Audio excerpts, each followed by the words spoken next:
अस्सलाम वालेकुम। आज के इस लेक्चर में हम यूनिवर्स की फॉर्मेशन के बारे में पढ़ेंगे। बिग बैंग कैसे हुआ और उसके नतीजे में हमारी यूनिवर्स की फॉर्मेशन कैसे हुई, सोलर सिस्टम कैसे बना और इसके रिलेटेड जो बेसिक डेफिनेशंस हैं like cosmic year, like light year, और इसके अलावा जो है वो मीटेओराइट्स क्या होते हैं, एस्ट्रॉइड्स क्या होते हैं, प्लैनेट्स क्या होते हैं, गैलेक्सीज क्या क्या होती हैं, इन सभी की डेफिनेशन जो है वो हम समझेंगे। और इसके अलावा जो है कुछ वीडियोस सिमुलेशंस हैं जिसकी मदद से हम ये समझने की कोशिश करेंगे कि हमारा यूनिवर्स का जो सारा सिस्टम है वो कैसे मार्ज वजूद में आया। तो ये बात है 1964 की, जब जॉर्ज लेमार्टे साहब ने बिग बैंग थ्योरी जो है वो पेश की। और उनका ये मानना है कि 13.8 बिलियन ईयर्स अगो एक बहुत ही स्मॉल पॉइंट जिसका साइज जो है वो एटम के लगभग था, यानी कि नैनोमीटर में उसका साइज था। तो एक बहुत बड़े एक्सप्लोजन होता है और उसके अंदर जो फोर्सेस थी वो अनस्टेबल हो जाती हैं। उस एक्सप्लोजन के नतीजे में बहुत ज्यादा एनर्जी बाहर आती है। उस एनर्जी को हम ई से जाहिर करते हैं। आइंस्टाइन की बड़ी एक फेमस इक्वेशन है, E is equal to M C square. तो वो एनर्जी जो है, जो ही एक्सप्लोजन के बाद यूनिवर्स फैलना शुरू हो गई, तो वहां पर जो है वो ठंड पड़ना स्टार्ट हो गई, क्योंकि एक्सपेंशन हो रही है। तो एक्सपेंशन की वजह से ठंड बनती है। और साथ में जो फोर्सेस थी, ग्रेविटेशनल फोर्स और कुछ और फोर्स ऑफ अट्रैक्शन की वजह से जो हमारे पास लाइट थी, वो आहिस्ता आहिस्ता जो है वो डस्ट पार्टिकल्स में तब्दील होती गई। और फिर वो डस्ट पार्टिकल्स ग्रेविटेशनल फोर्स और बाकी फोर्स ऑफ अट्रैक्शन की वजह से आपस में जुड़ते चले गए और बहुत बड़े जो है वो स्टार्स और प्लैनेट्स और एस्ट्रॉइड्स और कमेट्स वगैरह जो है बनते चले गए। इसके लिए हम एक नेक्स्ट स्लाइड में एक सिमुलेशन है, वीडियो टाइप है, उसको हम देखते हैं कि कैसे एक स्मॉल पॉइंट जो है वो ब्लास्ट होता है। और उसके नतीजे में जी, यहाँ पर जो है आप एक देख रहे हैं कि एक एक्सप्लोजन हुआ और इस एक्सप्लोजन के नतीजे में बहुत ज्यादा एनर्जी बाहर आई।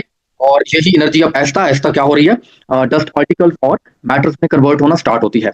और यही जो है छोटे छोटे पार्टिकल्स फिर इकट्ठे होकर बहुत बड़े प्लैनेट्स बनाते हैं। और वो प्लैनेट्स जो है वो इकट्ठे होकर गैलेक्सीज बनाते हैं। और अभी तक दुनिया में या इस यूनिवर्स में, सॉरी, बिलियन ऑफ गैलेक्सीज मौजूद हैं।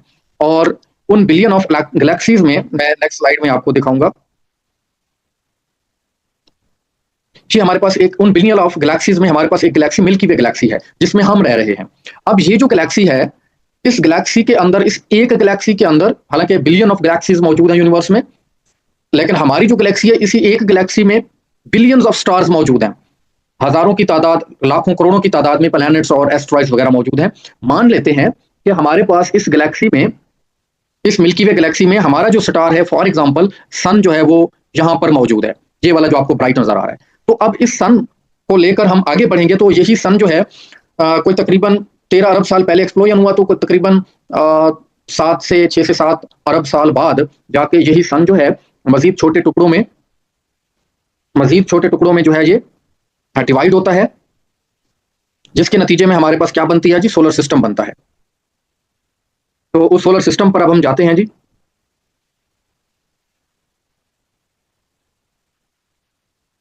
जी, तो वो सोलर सिस्टम जो है,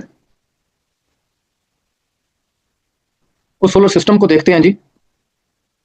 सोलर सिस्टम कैसे दिखता है उसका हमने अपने माइंड में एक जो है वो पिक्चर बनानी है। हाँ, इस तरह से जो है ये हमारे पास एक सन है। अब इस एक सन को लेकर आगे बढ़ते हैं तो ये कई अरब साल बाद टूटता है। इसके टूटने के नतीजे में हमारे पास और छोटे छोटे जो है वो ऑब्जेक्ट्स बनते हैं, जिसमें मरकरी है, मरकरी के बाद वीनस है, फिर अर्थ है, मार्स है, जुपिटर है, स्टीरन है, यूरिनस है, नेपच्यून, ये सारे बन जाते हैं।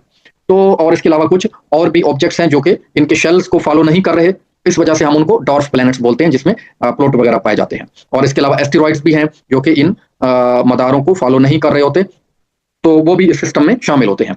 अब इस बड़े सोलर सिस्टम के अंदर हम कहाँ पे हैं जी, इस अर्थ के अंदर हैं। और इस अर्थ में भी हमारे पास 71% जो है वो वाटर है, 29% हमारे पास लैंड एरिया है। उन लैंड एरियाज में देखें तो 7 कॉन्टिनेंट्स हैं। कितने कॉन्टिनेंट्स हैं? 7। उन 7 कॉन्टिनेंट्स के अंदर जो है हमारा कॉन्टिनेंट कौन सा है? एशिया है। उस एशिया के अंदर हम कहाँ पे हैं जी? साउथ एशिया में है।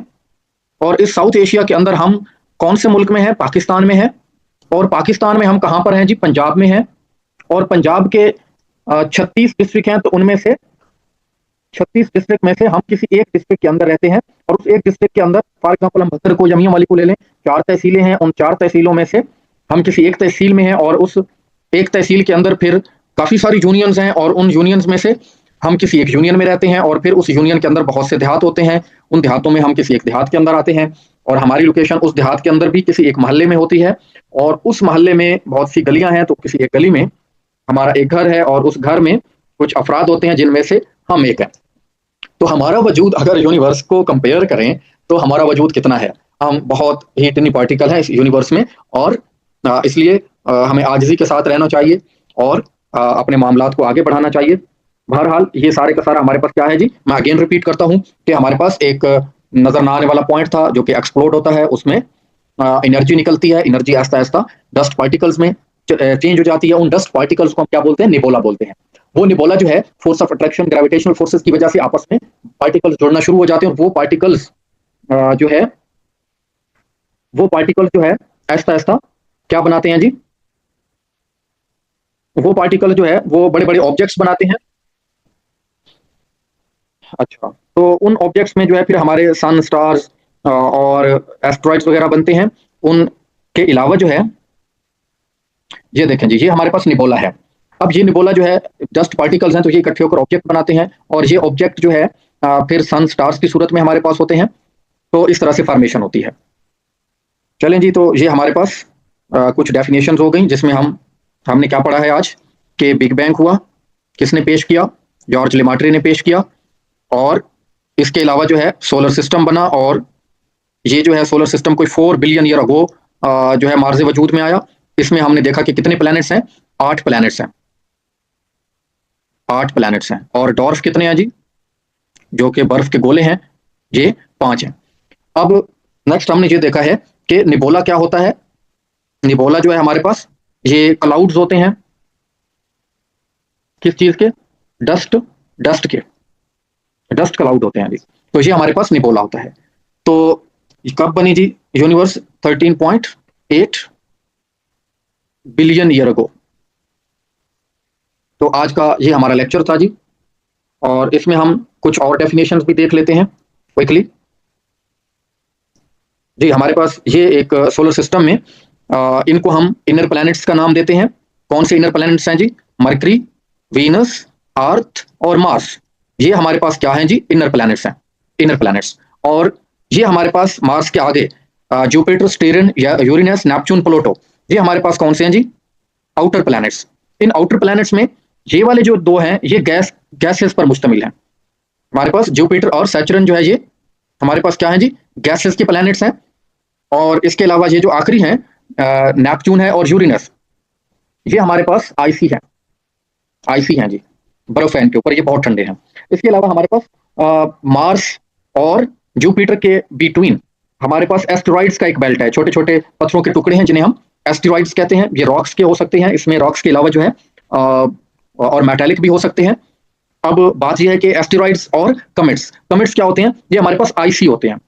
ये भी एक तरह के हॉट ऑब्जेक्ट होते हैं, ये भी सूरज के गिर्द घूम रहे हैं, चाहे एस्टेरॉइड्स हैं या हमारे पास कमेट्स हैं। लेकिन इनमें फर्क ये है कि ये रॉक्स के बने होते हैं या मेटलॉइड्स होते हैं, और ये जो है हमारे पास आइस के बर्फीले होते हैं, बहुत ठंडे होते हैं। अब नेक्स्ट हम इनकी डेफिनेशंस को देखेंगे, आगे बढ़ते हैं जी। तो निबोला को मैं पहले डिस्कस कर चुका हूं कि ये हमारे पास क्या होते हैं, डस्ट पार्टिकल्स होते हैं और गैस की तरह का होता है। इसके अलावा एस्टेरॉइड्स क्या होते हैं हमारे पास, रॉकी या मेटालिक हॉट ऑब्जेक्ट्स होते हैं जो कि सन के गिर्द घूम रहे हैं। इसके अलावा नेक्स्ट हम कमेट्स को देखते हैं। तो कमेट्स भी हमारे पास ऑब्जेक्ट्स हैं जो कि सन के गिर्द घूमते हैं, लेकिन ये क्या होते हैं जी, आईसी ऑब्जेक्ट्स होते हैं।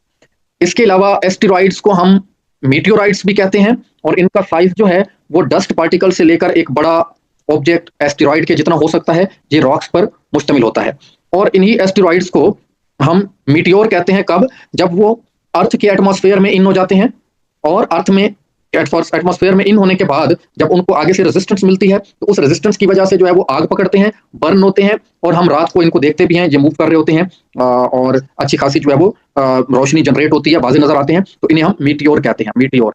इसके अलावा एक और टर्म है मीटियोराइट। मीटियोराइट जो है, जब ये हमारे पास ऑब्जेक्ट जो है वो बर्न होने के बाद अगर अर्थ के ऊपर आकर हिट कर जाते हैं, अर्थ सरफेस के ऊपर आकर हिट कर जाते हैं, तो फिर हम इन्हें क्या बोलेंगे, इन्हीं एस्टेरॉइड को हम क्या बोलेंगे, मीटियोराइट बोल देंगे। ठीक है, तो ये हमारे पास कुछ बेसिक डेफिनेशंस थी। इसके अलावा हम आगे बढ़ते हैं जी। एक और स्लाइड है, इसमें हम देखेंगे कि हमारे पास 13.8 बिलियन ईयर अगो पहले हमारे पास क्या हुआ था, एक्सपेंशन हुई थी, हमारे पास यूनिवर्स वजूद में आई। लेकिन अल्लाह ताला का कुरान पाक में जो फरमान है, और ये पीपीएससी में भी पूछा गया है कि कायनात जो है वो कुरान पाक के अकॉर्डिंगली 6 दिन में, अब कितने दिनों में बनी है जी, 6 डेज में। इसके अलावा गैलेक्सी क्या होता है, गैलेक्सी की जो डेफिनेशन है वो ये है कि ये बिलियंस ऑफ स्टार्स का एक सिस्टम है जो कि एक खास स्पेसिफिक ऑर्बिट्स में जो है वो घूम रहे हैं। और ये भी नेचर का एक लॉ है कि तमाम चीजें जो है वो तैर रही है और एक छोटा ऑब्जेक्ट अपने से बड़े ऑब्जेक्ट के गिर्द घूम रहा है। जैसा कि हमारा जो मून है वो हमारी अर्थ के गिर्द घूम रहा है, हमारी अर्थ जो है वो हमारे सन के गिर्द घूम रही है, और हमारा जो सन है वो एक अपनी मिल्की वे गैलेक्सी में जो हमारी गैलेक्सी का सेंटर है उसके गिर्द घूम रहा है। तो इसी तरह से हर एक चीज अपने से बड़े के गिर्द घूम रही है। नेक्स्ट हमारे पास जो है ये है कि हमारी गैलेक्सी का नाम क्या है, मिल्की वे गैलेक्सी है, और हमारी नियरेस्ट गैलेक्सी जो है वो हमारे करीब तरीन गैलेक्सी दूसरी जो है वो कौन सी है, एंड्रोमेडा गैलेक्सी है।